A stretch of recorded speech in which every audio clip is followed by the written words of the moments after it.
अभी एक particular type के सवाल बचे हैं, एक पर्टिकुलर टाइप के, वो अभी मैं इसमें इसलिए रोकूंगा क्योंकि वो ये होता है ना, बच्चों जो वो बोलेंगे, चलो बता ही देता हूं। एक स्टेटमेंट लिखो पहले, इन केस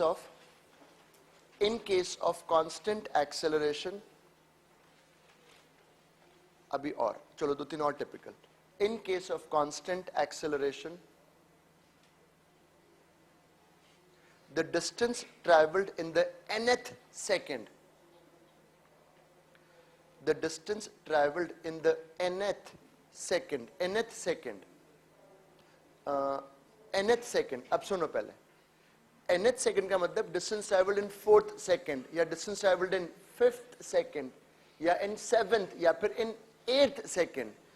अगर मैं बोलता हूँ distance traveled in 8th second तो आपको क्या करना पड़ेगा, पहले डिस्टेंस निकालना पड़ेगा 8 सेकेंड का, फिर निकालना पड़ेगा डिस्टेंस इन 7 और फिर क्या करना पड़ेगा, subtract. So you would get distance travelled in 8 second. 5th second में अगर निकालना तो पहले निकालो इन 5 सेकेंड्स, फिर निकालो इन 4 सेकेंड्स और फिर क्या कर दो, सब्ट्रैक्ट, तो डिस्टेंस आ जाएगा इन 4th सेकेंड या 5th सेकेंड। तो उसका एक फॉर्मूला है, यहां देखो, बस 2 मिनट में समझा रहा हूं, अभी नहीं, फॉर्मूला बना कैसे पहले ये देखो।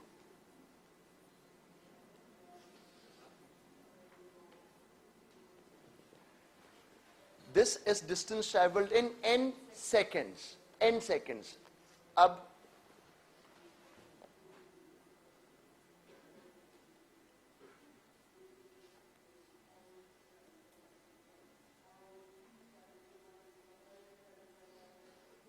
this is distance traveled in n minus 1.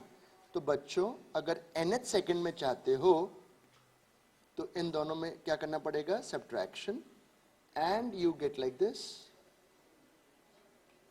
ये फॉर्मूला है, याद करेंगे।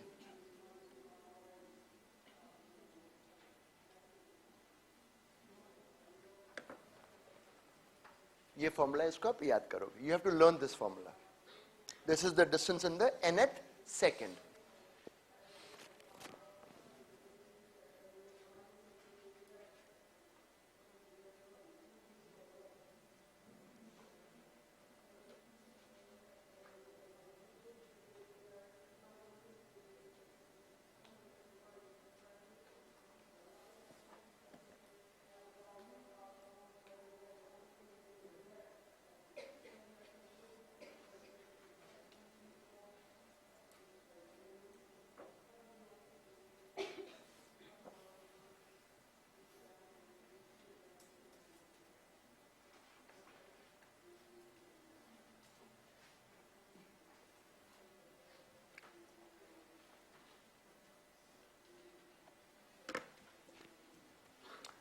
बच्चों लिखो, if initial velocity is 0, if initial velocity is 0,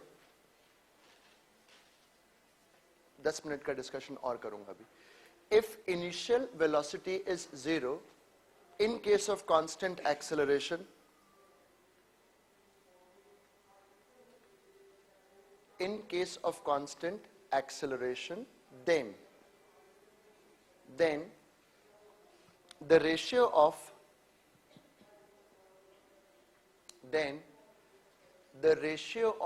distance traveled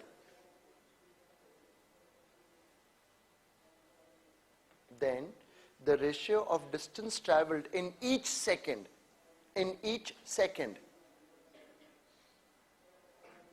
मतलब सुन लो पहले, a क्या है, कांस्टेंट, u क्या है, 0। तो पहले सेकंड में कितना चला, फिर दूसरे में कितना चला, फिर तीसरे में कितना चला, फिर 4th सेकंड में कितना चला, उसका क्या निकालना है, रेशियो। तो वो आता है 1:3:5:7। कैसे आएगा देख लो ना, ये टर्म तो 0 हो गया, 0 हो गया।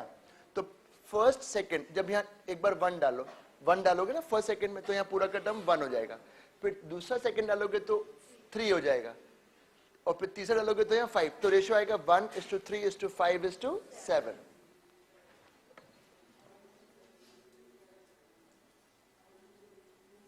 बच्चों वाली चीजें सिखा रहा हूं, ये सिखानी नहीं चाहिए बट जरूरी है।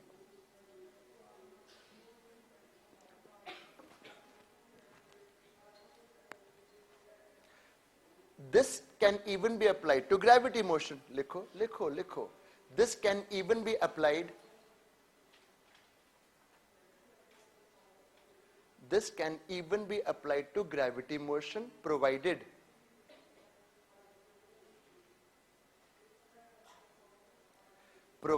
initial velocity is 0.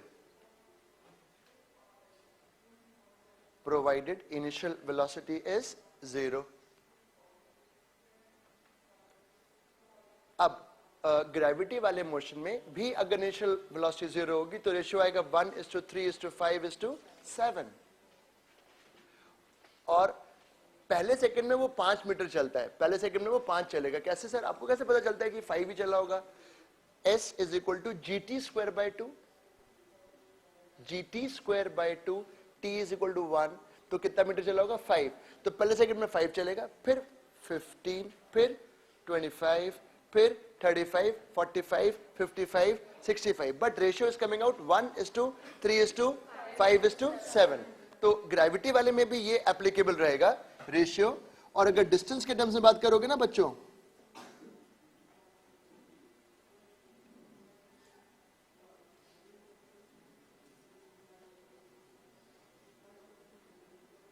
लिख लो